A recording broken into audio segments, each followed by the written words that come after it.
Let's be real for a second. The career advice your parents gave you, it's officially obsolete. That classic image of success, the steady climb up a single corporate ladder, one predictable rung at a time, is no longer a path to stability. It's a relic, a museum piece. For generations, the deal was simple. You give a company your loyalty and they give you security. But if you're part of Gen Z, you've probably noticed that deal has expired. You're not just imagining it, the data backs you up. McKinsey calls it the Great Attrition, a period where more than 19 million US workers have voluntarily quit their jobs since April 2021, a record-breaking pace that has continued to disrupt businesses globally. But it's more than just attrition. It's a great reinvention. And according to a landmark 2025 survey from Deloitte, only a tiny 6% of Gen Z and young millennials say their primary career goal is to reach a senior leadership position. 6%. That's not a trend, it's a revolution. The old playbook is broken. So what's the new one? It's not about climbing anymore, it's about building. It's a strategy called career stacking. This isn't just another buzzword. It's a strategic framework for creating a professional life that's resilient, flexible, and genuinely yours. If you're ready to stop climbing a broken ladder and start building a fortress for your future, you're in the right place. And make sure you subscribe to GenShift because we're decoding the new rules of work every single week.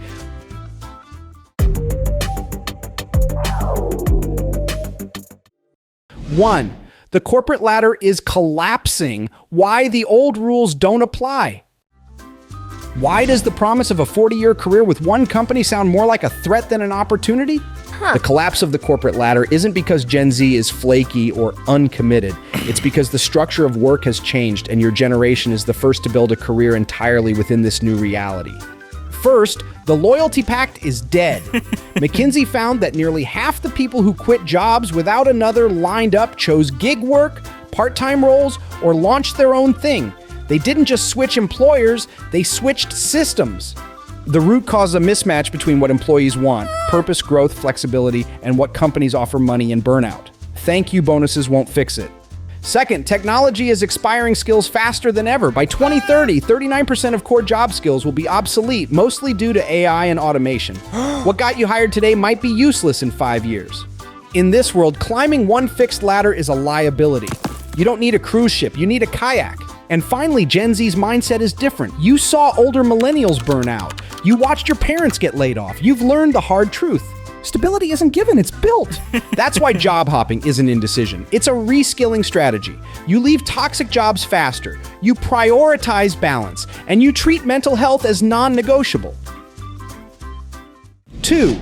Building your tower. What is career stacking? So if the ladder is broken, what do we build instead? The answer is a tower.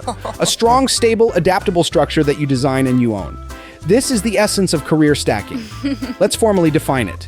Career stacking is the strategic architecture of a resilient professional life built by intentionally combining a foundational role, a set of income-generating side activities, and a portfolio of continuously developed future-proof skills. It's the difference between having a random pile of Lego bricks and using them to construct a stable, impressive fortress. Let's break down the 3 core layers of your stack. First, you have the base layer. For many, this is a primary job, full-time or part-time. But here's the mindset shift. This job isn't your identity. It's your strategic angel investor. It provides the stable salary, the health insurance, and the benefits that create a crucial cash cushion. This foundation de-risks your entire career, giving you the freedom and the funding to build the other layers without the terror of all-or-nothing entrepreneurship. It's not a cage, it's a launch pad. Next, you build your income stack. This is where you diversify. It's your collection of freelance gigs, side hustles, and passion projects that generate multiple streams of revenue. And this is already second nature to Gen Z. Surveys show that around 2/3 of you either have a side hustle or are planning to start one. And it's not just for pocket money. The average Gen Z side hustler brings in nearly $1,000 a month.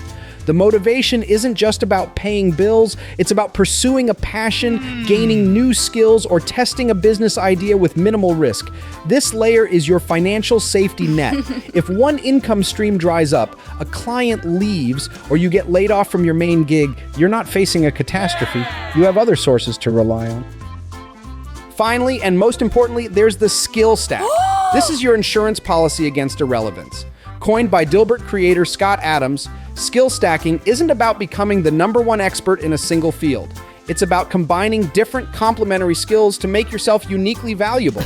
Maybe you're a great writer who also learns graphic design and video editing, or a software developer who masters public speaking and project management. You're not just a specialist, you're a hybrid. This is what makes you irreplaceable. And again, Gen Z is already leading the charge with 70% actively developing new skills every single week, often on their own time. This integrated approach is what makes career stacking so powerful. It's more strategic than a simple portfolio career, which often focuses more on lifestyle and variety. And it's more sustainable than job stacking, which is a high-risk tactical sprint to maximize income by juggling multiple full-time jobs. Career stacking is a long-term strategy. It builds financial resilience through diversification, skill resilience through continuous learning, and most importantly, it cultivates psychological agency. You are no longer a passive passenger on a corporate-defined path. You are the architect of your career. 3. Your stacking roadmap, how to thrive in the new work era. Okay, the theory is great, but how do you start building your stack today? It's not about making a dramatic leap overnight. It's about laying one strategic brick at a time. First, conduct a personal audit. This isn't just about what's on your resume. Grab a notebook and make 3 lists. List 1, what are you genuinely good at? These are your established skills. List 2, what are you genuinely curious about? These are your passions and interests. List 3, what does the market pay for research freelance sites? Look at job postings. The magic happens in the overlap between these 3 lists. That overlap is where you'll find the most potent opportunities for your income and skill stacks.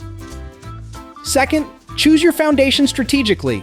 When you're looking for a primary job, don't just look at the salary. Evaluate it as a launchpad. Ask yourself, does this job offer the flexibility I need to work on my side projects? Will I learn high-value transferable skills that I can use elsewhere? Does it give me access to a valuable network? A job that pays a little less but offers incredible flexibility and learning opportunities is a far better foundational asset than a high-paying role that consumes your entire life. Third, start stacking skills with intention. Don't just learn random things. Be a futurist. The World Economic Forum has given us a cheat sheet for the skills that will be in highest demand by 2030. You need to build what's called a T-shaped profile. The vertical bar of the T is your deep specialization, maybe in a high-growth field like AI, data analytics, or sustainability. But the horizontal bar is just as important. These are the timeless human skills: creative thinking, leadership, communication, and resilience. The most powerful professionals of the future won't be just coders or just creatives. They'll be the coder who can lead a team, the marketer who understands data, the engineer who can tell a compelling story. That synthesis is what makes you future-proof. Finally, monetize incrementally. Start small and safe. Use the income from your day job to fund low-risk experiments. Offer a skill on a freelance platform. Start a blog or a YouTube channel about your passion. Volunteer for a project that teaches you something new. The goal is to test your ideas in the real world without betting the farm. This isn't a niche trend for a select few. This is the new norm. As more people adopt this model, the workforce will become more entrepreneurial, more agile, and more resilient. And our definition of success will finally shift away from job titles and toward what matters: autonomy, impact, and a career that is authentically, unapologetically yours. Conclusion. So let's recap. The corporate ladder is a 20th century relic in a 21st century world. The future of work isn't about climbing, it's about building. Career stacking is the new playbook, a strategic way to design a professional life that gives you stability through diversification, security through skills, and power through autonomy. This isn't a defensive crouch against an uncertain future. It's a proactive, empowering strategy for taking control. It's the difference between hoping for a promotion and architecting your freedom. It's about building a fortress, not just climbing a ladder. So the question is, what's in your stack, or what's the first brick you're going to lay? Drop it in the comments below. We want to hear about it. And if you want more strategic intelligence to navigate the future of work, make sure you hit that subscribe button and join the GenShift community. Build smart.